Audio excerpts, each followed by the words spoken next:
ভাই, তুমি কি জানো বাংলাদেশে হাজার হাজার মানুষ শুধু মোবাইল দিয়ে অনলাইনে পণ্য বেচে মাসে ১০ থেকে ২০ হাজার টাকা আয় করছে?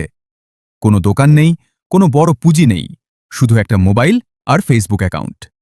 শেষ পর্যন্ত থেকো, কারণ শেষে একটা সিক্রেট টিপ দেব যেটা দিয়ে বিনা পুঁজিতেও ব্যবসা শুরু করতে পারবে।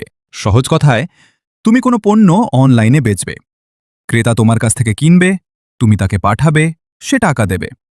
এটা করতে পারবে ফেসবুক মার্কেটপ্লেস, ফেসবুক পেজ বা নিজের ফেসবুক প্রোফাইল থেকেও।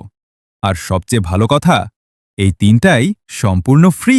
তোমার ঘরেই হাজার টাকার জিনিস পড়ে আছে, পুরনো বই, পুরনো জামাকাপড়, পুরনো মোবাইল, এগুলোর ডিম্যান্ড সবচেয়ে বেশি। ঘরে কিছু না থাকলে বাজার থেকে কম দামে কিনো, অনলাইনে বেশি দামে বেচো। প্রতিটা বিক্রিতে ৫০ থেকে ১০০ টাকা লাভ। দিনে ৫টা বিক্রি হলে মাসে কত হয় হিসাব করো।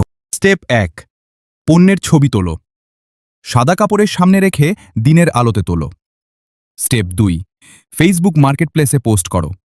স্টেপ ৩, সহজ ভাষায় ডেসক্রিপশন লেখো।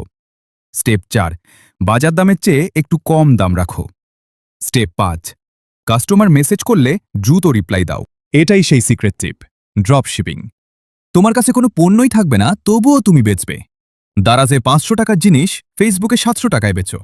কেউ কিনলে দারাজ থেকে কিনে তার অ্যাড্রেসে পাঠাও। তোমার লাভ ২০০ টাকা, কোনো পণ্য ছাড়াই। ১, কখনো ফেক পণ্য বেচো না। ২, কাস্টমারের টাকা নিয়ে গায়েব হয়ো না। ৩, পণ্যের সঠিক ছবি দাও। ৪, পুরনো কাস্টমারদের রিভিউ নাও। ব্যবসা মানে শুধু টাকা না, মানুষের বিশ্বাস অর্জন করা। তাহলে আজকে যা শিখলে, অনলাইন সেলিং কি এবং কেন করবে, কি কি পণ্য বেচতে পারো, ফেসবুক মার্কেটপ্লেসে কিভাবে পোস্ট করবে, ড্রপশিপিং দিয়ে বিনা পুঁজিতে ব্যবসা সফল হওয়ার জন্য সতর্কতা। আজকেই শুরু করো। ভালো থেকো। আল্লাহ হাফেজ।